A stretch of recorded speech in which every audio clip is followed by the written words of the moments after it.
I'm gonna do the intro for the show, the intro for you and the festival real fast, and then can we go through your comedy life and then plug the show? Yeah, however you want to do it. However you want to do it. I'm here now. Thank you so. Whichever way you want to go. Perfect. And I'm just waiting for this to look like there. We are up on Facebook. It's on your page. I tagged you. Awesome. Okay, so I'm going to go through this rather fast, you guys, so I can take off these Sally Jesse Raphael meets Catwoman glasses off. So I'm Linda Marcus Smith. This is Comic Spot. As you know, Comic Spot was started by this Army veteran, gangster, I know. Yeah, gangster Granny here. I started this just so I could vet out veterans of comedy. Today, we have one of those for you right here. Go nowhere, sit down, mingle, breathe on each other, whatever. Trust me, nothing goes viral around me. Today, we have the amazing starter, promoter, host, owner of the Good Karma Festival, which starts Monday. Side note, I'm in it. Here today, his name is Frank Vignola. He's right over there. I hope I pronounced your name correctly. Vignola or Vignolia? Well, no, it's Vignola, although the Italian pronunciation, which nobody ever uses, is Vignola, like lasagna. Where, I love it. Yeah. Vignola? But that is the way people actually say it. But even my family says Vignola now. So, oh, wow. Yeah. So it's Vignola is the last They've become Americanized, huh? Yeah. It's not any less syllables to say it right. No, it's really not. So I want to tell you the intro that Frank gave me. My memory is for nothing, so I'm going to read it. As seen on Amazon Prime, you guys. Amazon Prime. Sirius XM. Are you serious? Yes, we're serious. XM. Comedy Central, you guys. You know what I'm talking about. Don't act like that. Just for laughs. Are you kidding me? And stop everything. This Army veteran is so stoked that Frank Vignola has also performed with Armed Forces Entertainment. Do you understand what I'm talking about? Anybody who entertains the troops is the best of the best in my book. Sorry, but I am prejudiced. Thank you for serving our country and jokes to our people. You are amazing. Thank you and welcome to the stage, the person promoting his festival, Good Karma Festival. And I think he's got a lot of good karma going for him. Welcome, Frank Vignola. Woo! Thank you. You know, it's funny that you mentioned the Armed Forces Entertainment thing because, I mean, kind of dating myself by sharing this, but we were part of the second tour out after 9/11. Oh my God. Yeah. The first tour out, the only thing I remember about the first tour out, I forget who was on it, but I know that they had the Baltimore Ravens cheerleaders on the first tour out, the Armed Forces Entertainment. The second tour out was some comics and some break dancers. And we went over to the Middle East for 30 days for the month of June. The summer after 9/11. So we weren't even in Iraq yet as a war. We were just in Afghanistan and around. So we went to, oh man, come on, Frank. We went to Afghanistan. We went to Bahrain. We went to United Arab Emirates.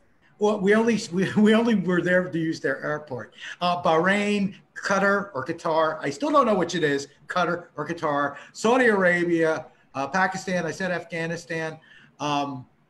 We were on an aircraft carrier, the JFK, in the Indian Ocean in an undisclosed location for a week. Yeah. And when we were in Afghanistan, it was only for 3 days, but we were at Kandahar, which, for anybody that remembers the Iraq War, or even to this day stays up to, because we're still there. And Kandahar is that airport that has been back and forth. Hasn't been an airport forever. It's been an army base for one side or the other throughout for the past 30, 40, 50 years, however long this has been going on. So it was an eye-opening experience. I would say, as you know, a comic, like a lot of, I'm from New York. Well, I live in New York. I'm from the Philadelphia area originally. I would say, like a lot of comics, especially out here on the East Coast, I'm a lefty, I'm a Democrat, but by the same I thought token, you meant left-handed. no. I mean, like lefty, like the Democrat, you know, but that has nothing to do with entertaining the troops. Like, you can go over and entertain the troops, even if it's in the middle of a military action you don't agree with politically, because it's different stuff. And you got to support the troops. And the thing that just amazed me about them was how young they all were. They're so young. Like, the enlisted men are only 18 or 19. The officers taking us around were in their 20s. Lieutenants and captains, like in combat, 25 years old. When I was 25 years old, I was like in my 7th year of college. I wasn't even done yet. You know, so it's just so amazing. And wow, you really do have to separate the politics from the military, you know, and you really have to separate the two. I think they should separate politics from egg yolks. Everything at this point, but it was an eye-opening experience. And then after that, I mean, if we want to talk about the military stuff, then when I got back after that, I don't know if you remember, but briefly, there was a comedy show called the USO Comedy Show, but it was on Comedy Central, and Susie Essman was the host. Oh, yes. Yes. Right. I was the warm-up comic for 3 tapings of that at McGuire's Air Force Base here in New Jersey. And then since then, anytime I do a show, if somebody in the military shares they're in the military, I'll stop the show and I'll say, okay, I'm going to do now some of the material that I did on the USO tour just for you. Even though it's 15 years old at this point, I'm going to do it just for you. And the rest of you folks are just going to have to deal with it, because this guy deserves 5 minutes of stuff just for him. Thank you. Yeah. It's really an eye-opening kind of a thing to be involved in it. And I wish I don't know who to talk to, but I'd like to do more of it. I would like to do more Armed Forces Entertainment and USO stuff. I'll give you all the names of everybody I know that's involved. I would love to do more of it. It was, wow. I mean, that month in the Middle East, that close to 9/11 with those guys, you know, with everything we were going through, let alone coming back and doing other stuff, just really, it really did have kind of a profound effect on the way that I saw the world. Because I was one of the guys that wasn't necessarily in favor of what our government was doing in response to everything that was going on. But once I got over there, I'm like, oh no, we got to do what we got to do. Because these are kids. These are guys that would be in grad school if they were here in the States or still going to school or whatever. So anyway, yeah. You and I could talk. You and I could talk forever, because I've put on my own shows up and down the West Coast and in Manhattan at the VA hospital. Right. So you and I could talk forever about this, and you would not bore me one bit. There's a lot of good stuff out there that a lot of people do not hear about, that comics do. And yes, celebrity comics do them too. And when celebrity comics do them, that's when you hear about them. But when you hear about comics, you'll see almost every comic, you know, talk about entertaining the troops at some point, whether it's with the USO or Armed Forces Entertainment. You'll see people doing hospital shows here in New York, like Gotham Comedy Foundation, and going and doing shows at Sloan Kettering. There's so much stuff that goes on for people that need it and deserve it, you know, that I think a lot of folks don't know about, unless a big name comic decides to. You know, back when Robin went over and that kind of stuff, that's when they hear about it. But you would be amazed, if you're not a comic, at the number of shows for the military and for first responders and fundraisers and for hospitals that people do. Yes. I mean, and most of the time, everybody's able to put aside their personal stuff or put aside their political stuff or put aside whatever their points of views are and show up and get the job done, you know? Absolutely. And then we come back and rake each other over the coals on Facebook the next day. But at least you do the show for them. And that's the important thing. You go out to a battle zone and come home for a Twitter war. Exactly. You know, exactly. I get and there's so many jokes that I tell me some. I just wish I could still do them. I just wish I could still do them. But they're kind of inside, or like there was this one story I tell where we were in Afghanistan and they wanted to send, they were thinking about sending some of the comics out on a flatbed truck to do a show in the desert for some of the guys. I don't know if it was like on forward posts or whatever they call it, but guys that are out there. So you'd have to go out there with like a garage band mic hooked up to a generator and a microphone to do a show for these guys. And somebody was saying, well, if we do that, you know, we better make sure everybody knows, you know, if we put them on a pickup truck and send them out there, we better make sure that the guys know in the drone trailer that we're using the same brand of pickup truck as Al-Qaeda does. And I said, yeah, maybe somebody might want to give them a memo about that. And you can't tell stories like that because people just don't get it. But that kind of stuff just happens in real time, that everybody's in a Toyota truck over there, right? Oh my gosh. Yeah, and it's just such a, I think which branch of the service were you in?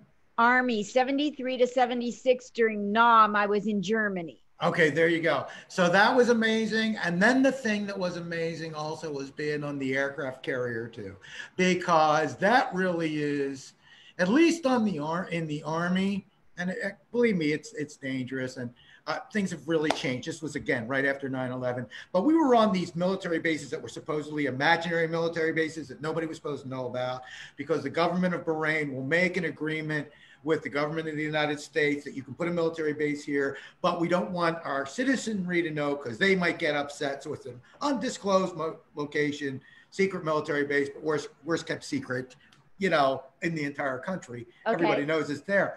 Yeah. But at least guys get to rotate out, and then they get to and I'm not going to mention any names because I don't even know if these are still locations, but you get to rotate out and you get to go to a base that's a few miles behind the line or whatever it's called now. And there's trailers set up where there's like a Pizza Hut. They probably didn't have this in your day, but they literally have this like a strip mall now. Like there's trailers set up like a trailer park, and one's a Pizza Hut, and one's a Dunkin' Donuts, and one's a PX. And at least they get that. These guys on the aircraft carrier, they're on a floating city that can't go anywhere. You know, it's very self-contained, you know, a boat like that. And at the time I was still a smoker. So you could only smoke on one part of the ship and you had to smoke over the rail and off that. So all this kind of stuff, it was just, you know, my hat is off to them because it's something my hat is off to you. I never did military service. You know, I used to do jokes like, you don't want me in the Army because, you know, in short time, we'll all be eating hummus. Okay. You don't want me in the Army, but you know, and it's that kind of thing. But I'm happy to entertain. And the job that people do in our military, I think is really misunderstood and really taken for granted too. Because with the volunteer military, isn't it only 1% of the entire nation has actually ever been in the military or done military service or something incredibly small like that? It's small. I don't know. Yeah, with the volunteer military, not with the draft back with World War II and NAM, but since then with the volunteer military, whatever our standing military is, plus all of the people that are associated. Well, there's 350 million people in the country, so it's a very small. It's a single-digit percentage, you know, that is doing all this. So. Listen, folks, I'm the biggest liberal out there. I'm the biggest lefty out there, and I gotta say that to the troops right there. Maybe not that to the commander in chief, maybe not that to the politicians, but to the troops, absolutely. And I think people are getting more and more hip to that. You know, I don't think people are conflating military personnel with military policy anymore. Or government policy. That's just my opinion. Man, we're turning this into 60 minutes. It's okay. I just want to say people think it's comedy, and I'm from Portland, Oregon, and people there are so one way as opposed to another. And when I went on stage, and I always start off with, I served in the military. I was a woman in the Army, a woman's Army Corps. They disbanded. I'm still here. So who's winning now? Something like that, Right. And Right. the crowd, the sphincters in the crowd would tighten up if you talk military, right? They don't Right. want to. And I just go, it's okay. I get it, Portland. I heard your sphincters tighten. I'm just the reason why you're speaking English. So that's cool. It is amazing. Like it is amazing how people do um, attach like uh, judgments or assessments, or they decide something about a person immediately if it disagrees with their political point of view. I mean, yeah, Portland. I mean, Portland is the town right now that aren't they the ones right now that don't even have a police force, like the protesters have created a safe zone and all that. So yeah, they're crazy anti-military. Absolutely. Absolutely. Meanwhile, if I did some of my material about not being a big fan of Trump's in certain places, they'd be upset I was wearing a mask and making fun of Trump. And it's almost like, you know what? Just laugh at the jokes in somebody else's point of view.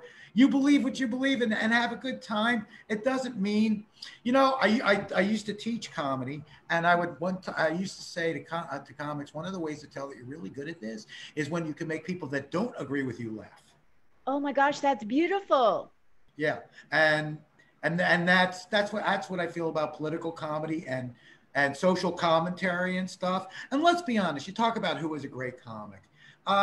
George Carlin. People will always mention George Carlin somewhere in their list. Yes. George Carlin was very anti-war and very liberal or whatever, but that doesn't mean that somebody in Texas couldn't watch him and laugh. So, right. And the other way around, I mean, Nick DiPaolo has fans out there, and right now Nick's very on the conservative side. Dennis Miller has found a home for himself at Fox, all that kind of stuff. So to each his own. You can laugh for an hour and a half at somebody, even if they don't, vote the same way you do, is my point of view. Yes. Yeah. Can I tell you my joke that I say when I'm out entertaining veterans at VA hospitals? Please do. I say, I served in the Army from 73 to 76. And now I'm telling you, there's nothing I'd rather do than make veterans like you laugh. In fact, every time I'm making you forget the nonsense you had to do so I can sling jokes in English and not Deutsch. Holy Toledo, I'm excited. I feel tingly from the top of my head to the bottom of my feet, tingly, all over tingly. And that's how I know I'm always going to be out there trying to find a new GI spot. Yes, and the level of appreciation when you do a show for military personnel is just through the roof. They couldn't be more accommodating or nicer, even if you're a hippie beatnik to them. Yes. They still love it, and they're still nice as heck to you. And and then when they find out you're from New York, they want to ask you if you ever been to a Yankees game, or do you like the Jets or Giants? And because a lot of these guys too, they're not from New York. No. And some folks have never been to New York or only came here once, and it still has that sort of mystical allure to them. New York is that kind of that city on that hill, Yes. So that's always nice too. You can't say enough nice things. You really can't say enough nice things about these folks. And again, I just think people need to make a real effort not to conflate if they're more on my way of thinking than somebody else's might be. Just don't conflate the military with the guys that you're trying to vote out of office, because they're two different things. Is my point of view about that. That being said, I got to ask you, since you're military and you're in Vegas. Yes. So do you like your mayor, or do you think she's a nut too? Nutcase. Yeah. Okay. Because you never know. You never know whether or not people are going to be like, no, she has every right. You know what I mean? There's people that are fans of everybody. But Right. yeah, No, she had her moment in the sun a couple of months ago, didn't she? she got her 15 minutes of fame, whether she wanted it or not. Right. Just don't be stupid. That's, you can be out there and have your opinions, but have some meat to your substance, please. Right. She was way Absolutely. off, way off. Absolutely. So I want to talk to you about your childhood and getting into comedy yourself Okay. through up to the, if you could do that, up through the Good Karma Festival and then plug that. Okay. So to give you the thumbnail sketch, I was born and raised in Wilmington, Delaware, which is actually Joe Biden's home state and actually just 30 minutes south of Philadelphia. So it's that whole Eastern Seaboard thing. It's right under Jersey, right? So for the folks out there that don't know, so if you're looking at the East Coast, it would almost, the big cities would almost be like, it would be like there would be DC, then Baltimore, then Philly, and the small little city amongst the three big cities right under Philly would be Wilmington, Delaware, right there. Okay. And born and raised there, went to the University of Delaware, was a theater major, Wow. was one of these guys that always wanted to, be an actor, always wanted to be an actor from even when I was a kid. Came to New York right after, did a little theater first, then came to New York and tried to be an actor first. And, only had limited success. I was like everybody else up here. I was in my 20s. I was a struggling young actor, that kind of thing. And I went home. This was right before my 30th birthday. So 5 or 6 years, I was just a straight actor up here who had been classically trained in Shakespeare and all that stuff in college and was just trying to make it. So doing restaurant jobs and auditioning for off-Broadway stuff and just trying to break in New York City. This is the 80s. And I went home to do an internship with the Delaware Theater Company. And a friend of mine was doing what we would call a bar show.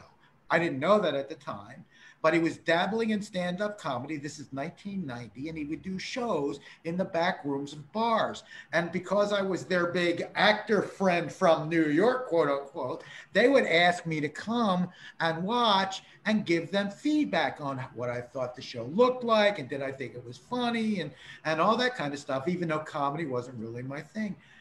So I watched and helped guys write jokes for a little while. And then eventually, that July of 1990, got up the nerve to try it myself at my very first open mic.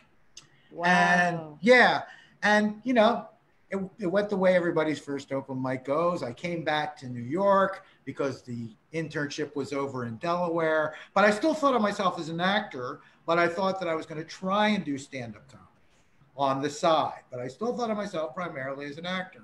That November, I was in a comedy contest and I had that show. And as a comic, I'm sure you'll identify with this. I came in second in the contest, but it was that first night after doing comedy here and there for 3 or 4 months where I felt like a comic and everything came together and it felt sort of natural. And I remember saying to my girlfriend at the time, you know what? I'm not an actor anymore. I'm a comic.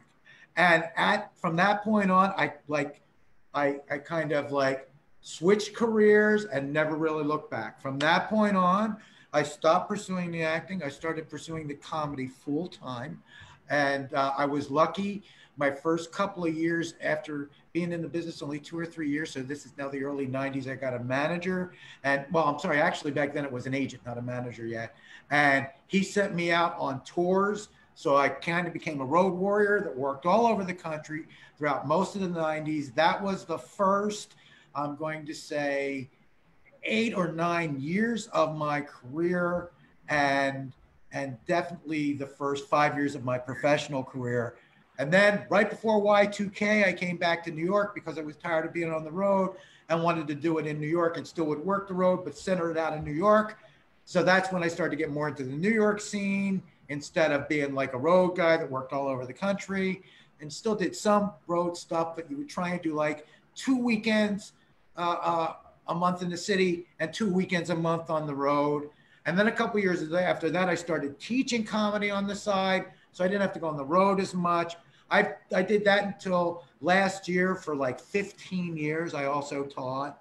And yeah, and along the way was lucky enough to get to be on Tough Crowd with Colin Quinn and get to do the Montreal Comedy Festival and get to work with a lot of big names. And then the acting kind of came back around a little bit, because what will happen, and this has probably happened to you, somebody will see you at a comedy club who's a legit TV or film person, and they'll be like, hey, can you act? Because you would be really good at. So you end up doing like a small part on, you know, some Dick Wolf thing, or you end up being in a commercial, or you end up being in somebody's student film at NYU, or a short film that goes off to a festival, or you get a big break like a Jim Gaffigan, and you end up, you know, on that 70s show, or Judah Friedlander, and you end up on 30 Rock. I mean, those things happen too. Or Brian Christopher Roach, and you wind up on Kevin Can Wait. Right, any of those. And so, so a little bit of the acting eventually kind of came back, but since then, you know, that's what it's been.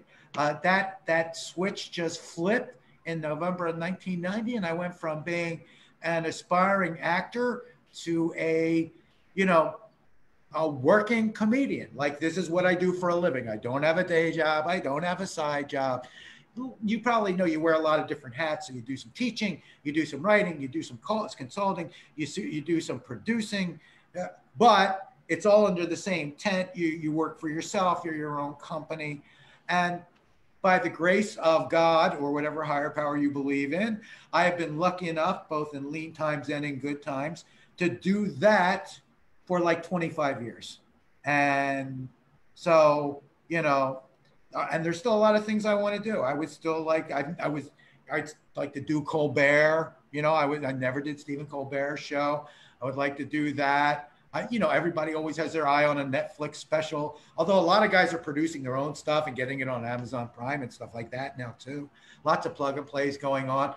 But yeah, I mean, I did, you know, I was lucky enough to be on an episode of Tough Crowd on Comedy Central with Kevin Hart, back before Kevin Hart blew up, and Patrice O'Neill when he was still with us back in the day. And, you know, I get to do shows with, yeah, I'll be on a show and suddenly there might be somebody like Judy Gold or Brian Scott McFadden or Laurie Kilmartin or, you know, Wally Collins or Mike York. And these are like the regular guys in New York, just like I'm sure in Vegas and LA, they have the same thing. And it's just like, and you'll go, oh, wow, there's Patton Oswalt working on material for his next thing. Who just happened to drop by Gotham on the same night I'm at Gotham. How cool is that? Oh, there's Jerry Seinfeld. Oh, there's, you know, and the list goes on and on. And it's been that kind of thing, because I don't know if your show is like an industry show, so it's mostly watched by other artists, or if it's watched more by civilians. Both. Okay, so when I say civilian folk, by the way, it's not an insult. I just mean you're not in the entertainment industry, so I call you a civilian. But I was almost cursed. There's a boatload of people in the entertainment world that you might not know, or you might recognize from like, I think I saw him once on that, or you look familiar from that, or didn't I see you back in the day on whatever, but like are out there doing it. Like there's just a whole network of incredibly talented people that you've never heard of, you know, that are making a real good living at it, doing private parties, doing cruise ships, doing colleges, doing clubs, writing for shows, just doing all kinds of things. There are great working artist communities. And when I say working artists, I mean like, it's like, because normally when you say I'm a comic, people will be like, oh, really? What restaurant? That old acting joke, that kind of thing. Yeah. Oh, they're talking about like in New York and LA and Chicago and Toronto and Atlanta and maybe Vegas and a few other places. I mean, this is a working community, whether you know that guy's name as well as you know Dave Chappelle's name or not. Yes. And this guy makes a very nice living working in that showroom 50 weeks a year, making people laugh, millions of people from all over the country or all over the world come into that showroom.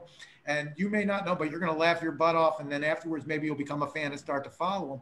There's a lot of comics out there like that. So, A lot. That's why I hope this isn't the new normal and live shows come back, because that's when you get to see those folks. And not that it's not great to see the Dave Chappelle's and the Hannahs of the world and whatever on Netflix, but when you get to go out live, whether it's a show for Army vets, or whether it's a show at a showroom in Vegas, or whether you're at, you know, the Ice House in Pasadena, whatever, you know, Ice Palace, which is Ice House? Ice House. Ice House in Pasadena, you know, or Gotham, or the Comedy Cellar here in New York, or whatever, you will be amazed at the people you see that are hysterical that you don't know.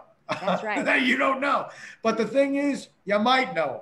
You might know them. And I'm not afraid to admit that I'm a boomer. And back in my day, and they don't say this anymore, you know, because it's kind of a little sarcastic, and now, but they used to say, be careful how you treat people, because, you know, you may meet them on your way up or on your way down on the cruise ship. And that was kind of a knock of cruise work. And now everybody wants cruise work. Now everybody wants to do the cruises because they go all over, they pay so well, and it's solid work. So that's not a knock on cruise work, but it's that old thing of be careful, because, you know, whoever you're being nasty to coming in the door, they may be the ones walking by you when you're walking out, you know, and there is a lot of that in this business. And there is. And there's the opposite too. There's where people are only nice because people can do them favors. It's like, there's a lot of that. This is also just between everybody who's watching, a very toxic business too. Yeah. It's very toxic. Yes.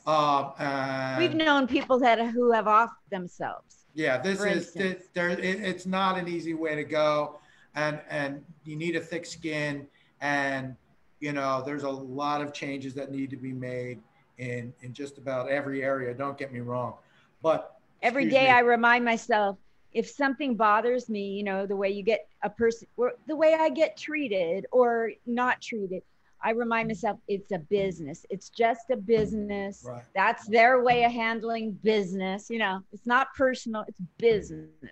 That, and also the thing that you finally find out if you hang around long enough is we're really not competing with each other. And I don't mean to get all touchy-feely, but we are not competing with each other. Mm-hmm. Let me give you an example. Whoever's watching yes, they will. If Linda and I were both up for the same comic spot on a Friday night on Colbert, we really wouldn't be competing with each other, because things are so different, and there's so many different reasons that they choose to give somebody something, that it's not like, oh, she got 12 laughs, he got 11, let's go with her. Oh, he got, you know, oh, he knows the producer, she doesn't, let's go with it. There's so many decisions that go into like why it is that certain people get certain kinds of work. And it's not always good decisions, by the way, either.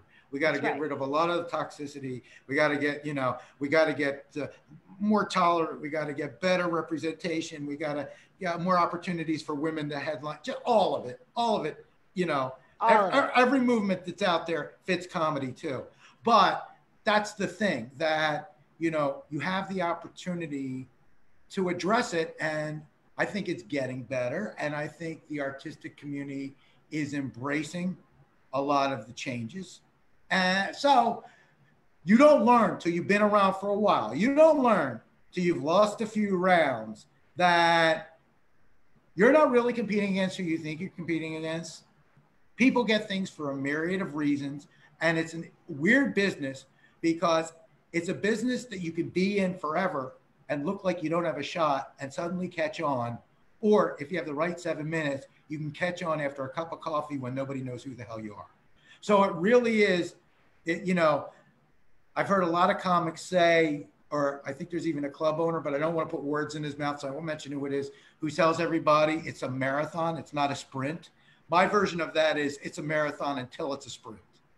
Wow. Everybody's in a marathon until they catch on, then it's a sprint. Wow. You know?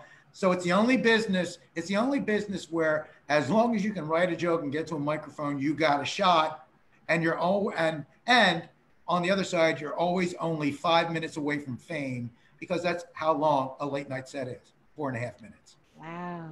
So think about it that way. Think about it that way. Yeah, yeah.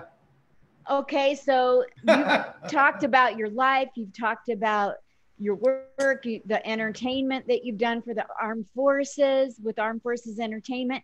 Now let's go into and segue off into Good Karma Festival. Where did the name, where did the idea come from? How long you've been doing it? And why did you let me in? Okay, because you asked nicely. And okay, so, and by the way, I apologize for drinking on camera. I know some people think that's rude, but here in New York, for those of you that aren't here in New York, we have these apartments. My building was built in 1929, and I ain't giving up this apartment because it's rent stabilized, right? I got a 1 bedroom for a rent that would make you pull your hair out. It's so good. But they're like, they're hot boxes. So you're just sweating, you're just sweating it off the whole time you're here. So that's why I got the iced tea going. But anyway, so the festival. Okay, so now I don't know if you or your viewers have noticed, but TV has tightened up a little bit in the past 10 years, and festivals are now very big. And if you notice, the business seemed to go through, there was a while there when people's shows were really big. And then, sitcoms started out big, then reality shows kind of knocked them out for a while. Then everybody had their own podcast. It just seems like for the last few years, there's still TV opportunities, but not as many as there were back in the day. And there are festivals everywhere. It's not just Montreal and San Francisco and Boston anymore. They popped up all over the place, which I think is great, because what it does is it gives a lot of young comedians who are developing their voice an opportunity to get a little confidence, to get a little humble brag going, to get a little juice, to get all that going. So I think they're great. And then it also gives, some folks that have been around a while a chance to like maybe main stage or headline that festival and get to know some people within the business, do some networking, get to know some new folks. Anyway, why am I mentioning all that? Because it seems to me festivals are now the rage. That's what everybody's credits are, more than they used to be TV. So here we are in this shutdown. I don't know about you guys. I haven't worked I'm the equivalent of laid off. I haven't done a show like we used to do shows since the second Saturday in March, where you would leave your house and there was a sold out room and you got paid money and that sort of thing. So in effect, all gig workers and all working artists have been laid off since the middle of March, at least here in New York, where Governor Cuomo is really very tight with the way he's protecting the city and state. Some people like it, some people don't. Anyway, so because of that, and there's not a lot of live shows, now everybody is doing all these kind of things, these remote kind of shows, these podcasts, these interview shows, talk format, magazine format, stand-up shows, and all that. And I was doing a show every Tuesday at 8 o'clock throughout all of Phase 4 called The Quarantine Cafe. And it was a stand-up show. And I started to think about it, and I started to think, like a lot of us, I thought when this first started, it would be over by the summer. Like, I think a lot of us thought in March, by August, we'll be back to normal. Maybe we'll have to wear masks or social distance. I think it's pretty clear that this is going to be with us for a while, one way or another. There will be people who disagree. I think in maybe some of the red states, they might do a few more live things, but basically, especially on the East Coast in New York, a whole remote thing is kind of where it's at. So I'm like, you know what? I'm going to put together a festival. I know everybody in the business. I've been around forever. I'm going to put together a festival. I'm not going to, and the reason that I came up with the phrase good karma is I don't want it to cost anybody a dime. I want everybody to feel safe. I want everybody to be included. It's now 21 shows that has 104 comics in it and counting. And didn't cost anything to submit. Some people who I didn't know who asked me to do it, I said, could you send a tape just so I could see what they did? But I didn't turn anybody down. Meanwhile, I asked some comics who are friends of mine who are some of the, bigger names here in New York. Would you mind anchoring some of the shows during the week or doing the weekend shows? So it's a great mix of pros and newer folks. And I just thought to myself, this is the time, I've been saying on there, it's kind of a lame joke, but been saying on every podcast, so this is my Miss America answer, right? Remember the Miss America pageant? And they'd always ask the question and the answer would be world peace. Yeah. It's like, now is the time to give back, right? Now is the time when we're all stuck anyway, and we're in a new phase of this, and we don't know where it's going, and we don't know what's going on, and some of the benefits have run out. Now is the time. What a perfect time to like just do something community-wide that everybody can participate in, that's about tolerance, that's about inclusion, that doesn't cost anybody a dime, that they can tell their friends about. Their friends can come and watch it for free as well. They can come and watch it whether they want to be a box like you are with their name and their picture and a mic, or people can change their name on their box and leave their picture and mic off and still hear on a Zoom show. And I just thought to myself, it'd be good to do community-wide, and it would be good to do like for people who are every month we need to come up with different options for people stuck in their house, you know? Absolutely. And then the other thing is like the world is going to get back to normal. Hopefully it'll be by next year. So maybe next year the festival will go live. Ooh. Okay. But in the meantime, let's do it remote. And if we're going to do it remote, then let's do it as nicely and as friendly and as easy opening and as low impact aerobics as we can, so as it doesn't end up being anything other than anybody's got to just show up and you know, click a link and do their thing. And that's basically what I decided to do. And it took me a couple of weeks to set up, and I'm still working on it even up to the last minute. I've been you know, working on promotions, doing a lot of shows like this for people who are nice enough to allow me to come on and do my infomercial. I should bring the Ginsu knives with me. And and I added some. So what's happening with the festival, and you were nice enough to put up the link. You just go to the festival website, and all 27 shows are listed, and under every lineup, there's the link. So all you have to do is click on the link at showtime for that show. And besides doing, it started out being 14 stand-up comedy shows. You're on one of them, which were shows Monday, Tuesday, Wednesday, Thursday, Friday, Saturday, and Sunday of next week at 7 and 9. Then I added a podcast that I'm going to host at 4 o'clock every day. So on Monday, I'm going to have some New York club owners on to talk about the state of the industry. Awesome. On Tuesday, I'm going to reunite with my old co-host from my ghost hunting podcast. I'm into the supernatural and all that. So we're going to do an encore performance of Night Meds, my old podcast. Me and my co-host Alex Shinko. We're going to talk about aliens and me thinking my building is haunted and all that kind of stuff. On Wednesday, we have a guy that's directing a short film. He's going to come on and talk about that project. On Thursday, we're going to have a panel discussion about people that are trying to date during the pandemic. So what it's like to be on the front lines of dating during the pandemic. And on Friday, I'm going to have a conversation with John Fugelsang, who I don't know if you know John or not, but John has his own Sirius radio show that's on every night here in New York. And he's also always on CNN and Fox and CNBC and all those too, because he's one of these comics who also is brilliant politically. I still haven't even set up the podcast yet for Saturday or Sunday. Those are to be announced, but now I have the podcasts as well. And they're also on the website. If you go to the website, you'll see the homepage. Each day, 2 shows listed on that day, then Good Karma Podcasts, and then the Talent Gallery, all 100 comics, their headshot and their credits. Contact if you want to get in touch with us. And it's all on one website. Listen, I'm not a technical guy. I'm a boomer. So I hope I did okay building the website. I just went to Weebly, which is one of those build your own website sites. But the name of the festival is Good Karma Comedy Festival. All is one word. Good Karma Comedy Festival.weebly.com. It's also on any post about the festival. You'll see that, but that's it. Good Karma Comedy Festival.weebly.com. And what night do I have you on? What night do we have you on? have it on my calendar. I can't remember off the top of my head. Oh, okay. But I mean, you're on. We have you on. And then the other thing that I wanted to tell everybody is I'm going to be making a little banner too.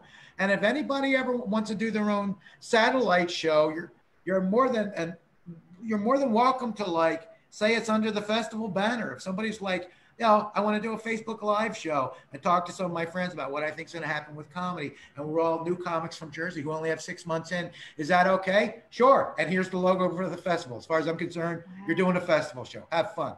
Like, the sky is the limit. Not saying no to anything right now. And then, and again, so let me hopefully ask you, next year it's live. Let me ask you a question then. Sure. Because I'm all about marketing and cross promoting. Sure. It's okay to use your banner and have a festival show. Yes. So your festival starts this coming Monday? Monday through Sunday.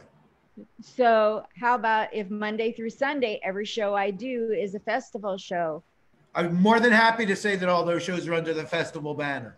And I would be proud to do that. And and if you send me like a link or something, I can even like throw up a page on the website to, like, say that you're doing this and it's a satellite show of the festival, and click on here to know more or to get in touch with Linda or to what, I don't know if we could put up, 5 or 6 or 7 links in advance for your show, but maybe we could set something up where they can go straight to you. How do you navigate to your show?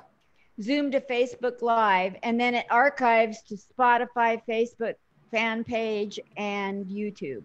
So you just send me whatever it is you want me to put up, and I'll create a page that says satellite shows, and you'll be right there at the top. You got it. And then I don't even know if I'm going to have time to develop a logo. So if you just want to, like, cut up a screen cap or take a screenshot of the whatever, I'm fine with it. But I'll do that. But I'd be happy to.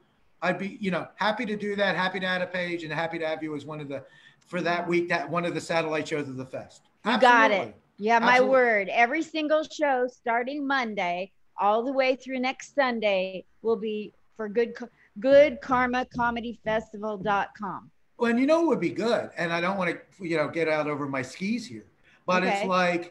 It's like, I think there's going to be, even when we go back to live comedy, I think because we all experience this, remote comedy is going to be more a part of everybody's lives. Yes. I don't think it's going to totally go away. Like, people used to just watch Netflix or TV. I think now some people will watch remote shows. So even if we go live next year, we could still do a remote show in Vegas through you during the festival. While that's live here, we're doing a remote there. I mean, now that this remote cat is out of the bag, you can do stuff globally. One of my students is Israeli. I'm like, you could do a remote show from Tel Aviv if you want. We could do, a satellite show from anywhere in the world now. It's not a live show. It's a remote show. It's a remote broadcast. But now the sky's the limit. So next year, even if we're live here, maybe we could start something out there, because there's a lot of great comics out there. There's a lot of great comics in Vegas. This is the most humbling thing I've ever done. What, being a comic in Vegas? No, being on a Zoom show and interviewing and getting comedians with 1 to 45 years experience to tell me everything they've accomplished. Talk about humbling. Well, you do a great service for folks, like even creating this venue, and I've watched pieces of your thing here and there. You get some names, you get some folks on, you get some real people on. You know how I do it? It's not just you and some open micer in a basement. You get some people on, which is good. And I do it because I'm nice. I don't just like, I don't get upset if they need to I waited for 3 months for Sinbad.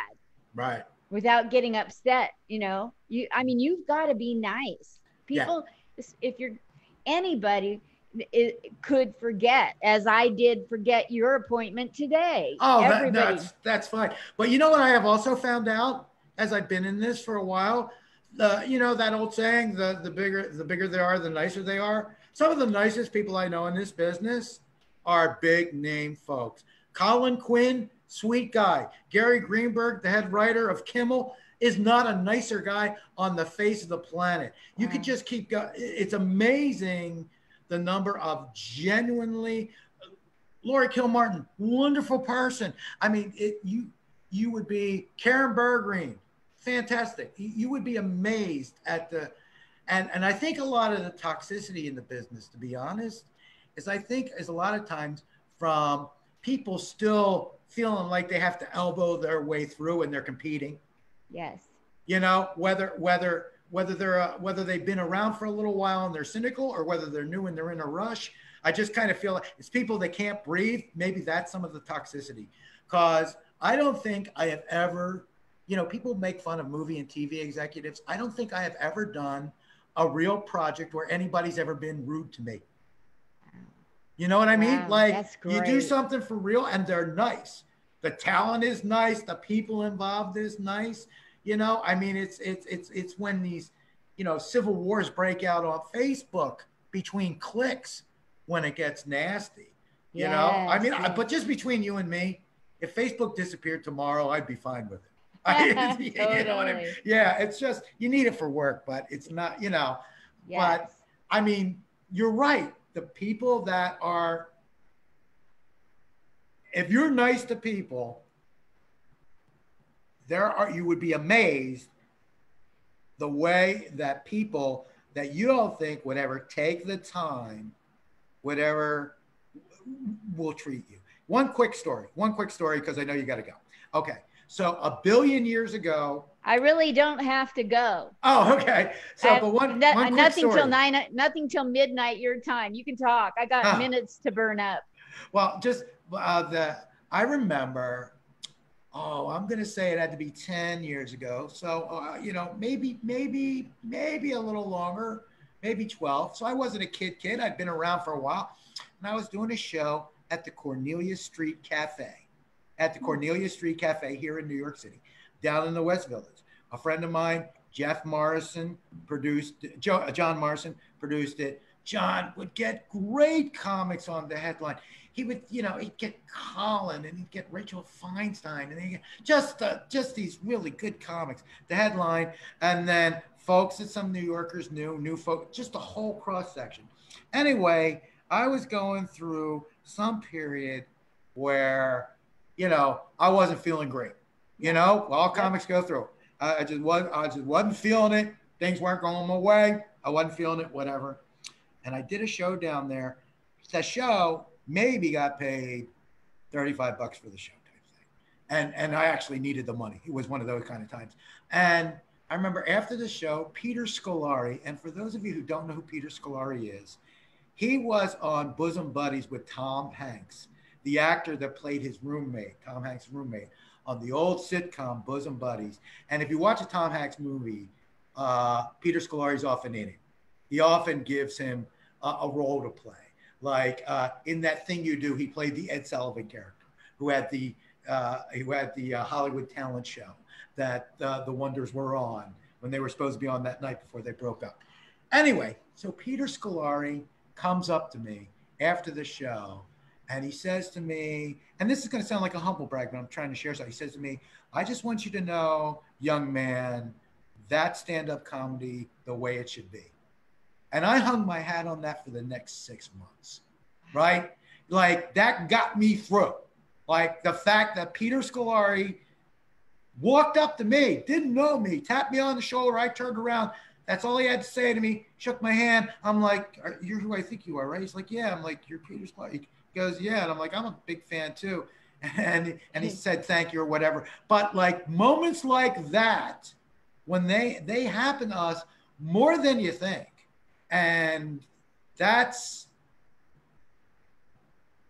I mean, you'd be amazed at the amount of generosity that a lot of people have in this business. Yeah. I think especially after they have a little bit of success in the business. So maybe they're not worrying about their place in the pecking order, or they're not worrying about paying their electric bill. Yes. They kind of feel like I kind of got mine going on. I'm feeling good. That person will sit down and talk to you about how to handle hecklers or what it was like to do their first college show. You'll be amazed that you'll be sitting and Jim Gaffigan will be like talking to you like a person. And you'll be, I mean, I've known Jim for years. I'm talking about new comics. When he drops into you'll be shocked at the way these guys are. Friend of mine was the quality of people that I get on here tell me the best. This is like a master class for me to learn. Right. let alone people. They drop the biggest nuggets of information on their business, you know? Right. Now, don't get me wrong. You got your assholes out there too. Don't get me wrong. You got your assholes out there too. But yeah, it is amazing to me how nice a lot of people can be, and people pretty far up the food chain, you know. Bless you. Thank Um, you. but and I think what you're doing again. Let me just thank you again, because I think you are doing a real service just even doing this. You know.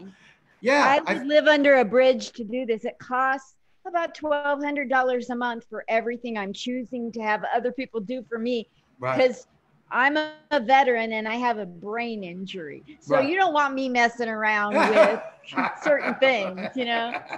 God knows it'll go into ISIS's hands if I touch it. It is amazing. I think it's an important thing when people are bridges and conduits to other things, you know, and quite frankly, maybe, you know, given the way the social media is and Facebook Live and Instagram and all that, and this is going to be no disrespect meant to him, but maybe a lot of younger people who really don't know who Sinbad might be might stumble across him on your show or some social media that's a reflection of your show and go, oh, wow. And what's the name of that Christmas movie? Was Arnold Schwarzenegger? I need to watch that now. You'd just be amazed. You'd just be amazed at the way that it, you know, it keeps us all, it keeps us all tied in and aware to one another. And right now, with everything that's going on, that's more important than it's ever been. You know, I used Zoom for my very first time. I don't know if you heard me ever say this before, but I used Zoom just to try it out. Everybody's talking about it. And I thought, why don't I get my friend on Zoom? And she was so depressed, visibly depressed. But by the time we got done bantering, her spirits lifted, my spirits lifted. I haven't stopped since. And can I tell you something else? We all have a little bit of an ego in this. So these Zoom shows are great for us because we all like pretended when we were 8 what it would be like to be on Johnny Carson's couch. Yeah. And now we're on somebody's couch. Now we're having that conversation. We're telling those war stories. We're creating those moments, you know, that Johnny used to have, or Letterman used to have, or now Colbert has, or now Fallon has, or Kimmel has. We all sat there.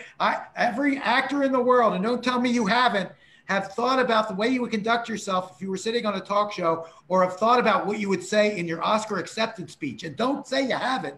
Everybody's pretended that, whether they pretended it as a kid or whether they still pretended it as an adult, you know, to positively visualize. And now everybody can create that. Everybody gets to be on somebody's couch now. And that used to be the big thing. I was too young for that generation, but that generation used to say the big thing was getting on Carson's couch. Did you make it to the couch? Did he ask you over? You know, well, now we get to be on everybody's couch. I got to be on Linda's couch. Earlier, I got to be on Robert's couch. And tomorrow I'll get to be on another couch. And we all love that. Who doesn't love just yammering away, you know, and maybe getting a laugh in between. You know? Totally. I'll laugh at anything that's funny for people that come on. They're like, I can't stand the shutdown because I'm not in front of live people. Tell me some jokes. I'm the best laugher in any audience. Yeah. And I think John Fugelsang actually mentioned this to me, and I agree with him. I think that now that we're starting to realize this wasn't a 3-month thing. Yes. And these shows are part of the new normal. It is making artists who use remote shows, so comics definitely, it is forcing us to practice a different discipline and work a different set of muscles than we do on a live show. Yes. Which, if nothing else, is an excellent aerobic, artistic exercise, even if, you know, it's like, people will say like, well, why would I want to take an improv class? Nobody does improv professionally for a living, except for a handful of guys that ended up on Whose Line Is It Anyway? Or somebody who gets so good that they end up on a sketch comedy show like an Amy Poehler or whatever. Well, you want to do it because of the toolkit it gives you and the discipline it gives you and the things you discover about yourself. And that's going to be the same thing from these shows. Even if we never do another one after we find a vaccine, you know, just practicing those muscles that we hardly ever use and working that discipline, that's what these shows are good for. Yes. And, plus, I hate to tell you folks, but I think this is now part of our future. Yep. Like these shows are going to be around on some level. They may, At the beginning, when I was interviewing comedians, they would tell me, no way, I'm not going to do any comedy on Zoom. And even Bobby Collins was one of those, and he's now doing Zoom with Debbie Baza. And Bobby's an excellent example. I'll bet you if you were at the Kate in Connecticut and you were a local MC and Bobby Collins was the headliner, sitting in the green room, Bobby would answer any question you had for him. Oh, wow. I'm sure he would. I'm sure Bobby, if you said to Bobby and you were new at this, what do you do when something happened? Or did this ever happen? Or what was your best? What was your worst? I'll bet you, Bobby, as long as you weren't getting in the way of a phone call, or as long as he wasn't about to go up or something, in that hour where everybody's getting the food from the takeout restaurant delivered over to the green room or whatever, I'll bet you Bobby would happily answer any questions you had as pleasantly as possible. That's what I'm talking about with a lot of these guys. I featured for Gilbert Gottfried once. Really fascinating conversation for like 20 minutes before the show. Just wonderful to have his ear. And was he busy as hell? And are we the best friends in the world now? No. But was it a nice conversation in the moment? Absolutely. And that's the kind of thing I'm talking about. Wow. Before we head off into the sunset here tonight, one question I'd love to know from you. Sure. What is, I guess it's a two-part question now. Good. So what's one thing that a military person you entertained with Armed Forces Entertainment, did a military person ever come up to you afterwards and say something you'll never forget? And also the same question about any comedian who's said something profound that you'll never forget. Well, the comedian one is easier for me probably because, we've been a part of that for so long and so many people have said so many nice things to you. And sometimes it's as simple as like, doing a show with Robin Williams to stand up in New York and never having meeting him in his life and walking off stage and him smiling at you and nodding and going, good stuff. Just something as simple as that. But I think as far as like something somebody said to me, one time I asked Lewis Black, who I think is a very smart comic and does a lot of political stuff, how do you do what you do? And he goes, I do two for them and one for me. Wow. And I thought that was very enlightening. I do two for them and one for me. What else? Oh my God. It's just like so many things. Okay, I'll tell you about Dan Vitale. Do you remember who Dan Vitale was? He was at Saturday Night Live. Dan one time said to me, you'll start getting stuff the minute you stop caring about whether or not you get stuff. Wow. Yeah. I love that. Yeah. And you do one and I'll think of the military one. Okay, I'm going to tell you about the best experience entertaining the troops. And that's veterans for me. I wasn't even at a show. I'm a veteran. I went to the VA hospital in the middle of the night. I was sick and I was waiting for the doctor and they were backlogged. I said, I'm going to go get a cup of coffee.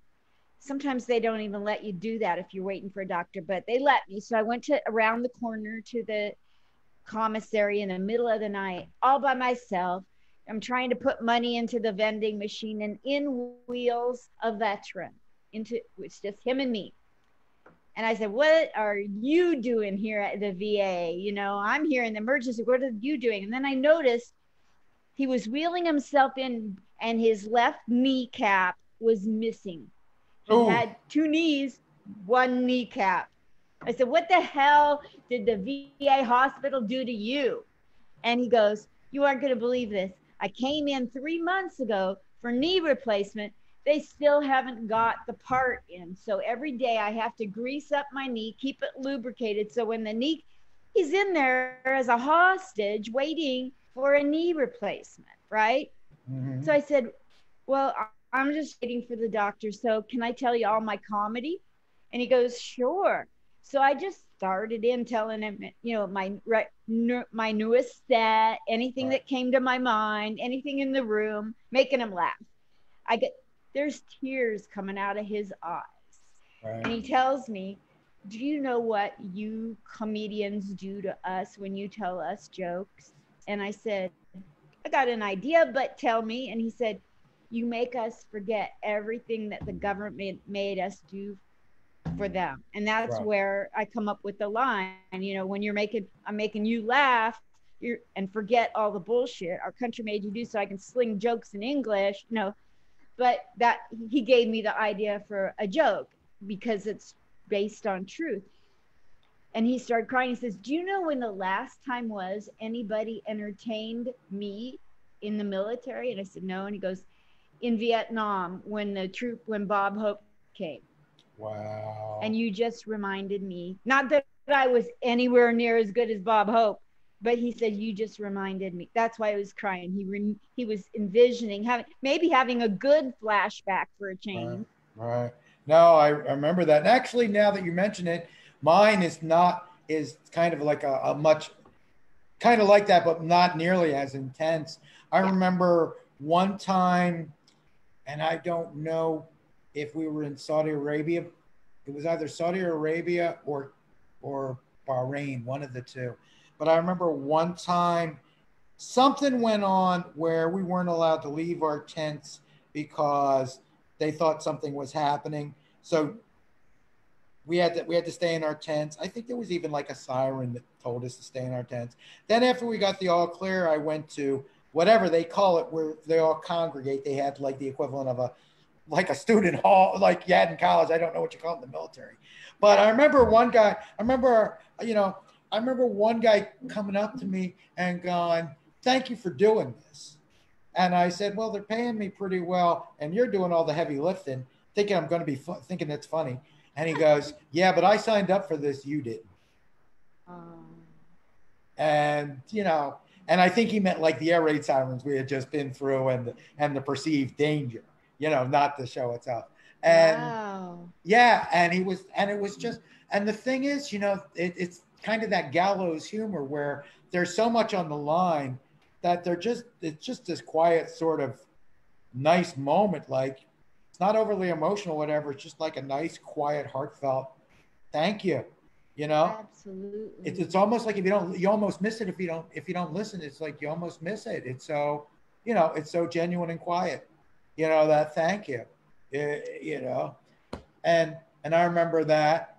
And then the other thing was a nice moment, although I don't know if this counts, where I was on the Indian.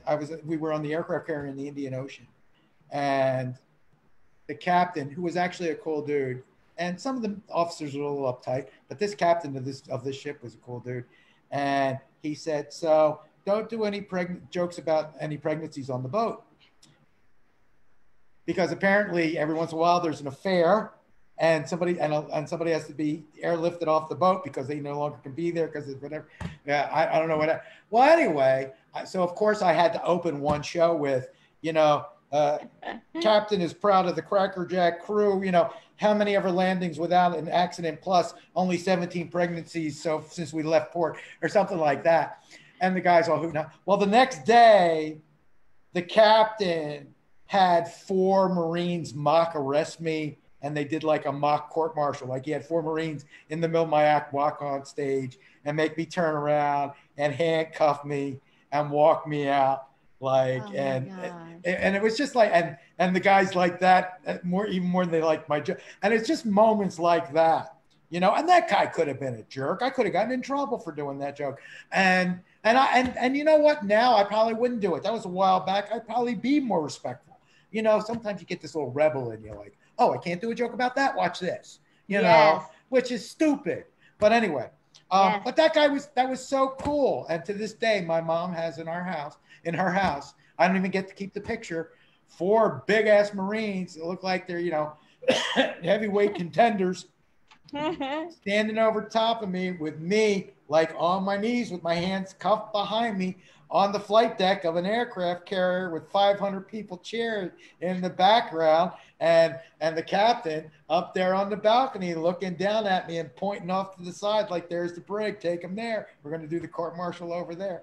And it was a beautiful moment. Oh, that is so great. Wow. Yeah. Things like that you never forget. No. I mean, that's almost 20 years ago now. And no, you never forget that. You absolutely never forget that. And that's Linda, what we need. We need to remember the good things, not the bad. You know, that's a great thing to remember too. You've been awesome to be on here with me so long. Oh, I loved it. I loved it. Again, I'm on Kimmel's couch. Of course, yes. I'm happy. I'm good. We need to get you to get a live talk show in Vegas. That's what we need to get you to do. Yes, please. Get you a live show in Vegas. I would love for a casino or a club, a major club, to hire me to interview all their entertainers. Geez, I think I've proved I can do it. Not only that, but don't a lot of those places have like their own television stations, like within the, you could do it like it just in-house. Yes. Like in casino, isn't the bad guy in casino, didn't he used to give gambling tips in-house on the in-house TV system or something? Yes. You could do something like that for out there now. Somebody get me. You got to get me. I'm telling you, I can do this. I'm a pro. Hey, Frank, let's plug the festival one more time. I'll let you do it. All right. Once again, the link is up everywhere, but the name of it, if you're looking for it, is Good Karma Comedy Festival. All is one word. Good Karma Comedy Festival.weebly.com. Weebly is your own site. goodcomedyfestival.weebly.com. I'm Frank Vignola, Vignola on Facebook. Frank Vignola Comedian. There's all kinds of stuff for the festival all over my Facebook page, and hopefully people will be hearing about it because there's over 100 people in it. So hopefully people will be posting about it all over. They better be. And comics from all over the country: Vegas, San Francisco, Maine, Florida, Texas. We got them from, a lot of New Yorkers. I'm not going to lie to you. But we got a lot of other people too. I think you should have a contest. Who makes the most posts? Who shares it the most times? We were talking about that, like what would be the mechanism if we did have a contest. I was talking with some friends about that. And it just seemed remote. That would be really, really tough to do versus a live show, and then judging fairly somebody's performance remotely versus seeing them live. So I'm going to save that for another time. And in the meantime, just make it all inclusive, safe space, all tolerant, and everybody can play. Yes. And we'll deal with cash and prizes maybe down the road someday. I get you. Okay. So folks, you got to go and to Frank Vignola Comedian on Facebook, or Good Karma Comedy Festival.weebly.com. And it starts Monday, 7 and 9 p.m. are the show times, Eastern Daytime, whatever, yes. Eastern. 7 and 9 are the comedy shows. 4 o'clock every day is the podcast. 3 shows a day. 4, 7, 9. Got it.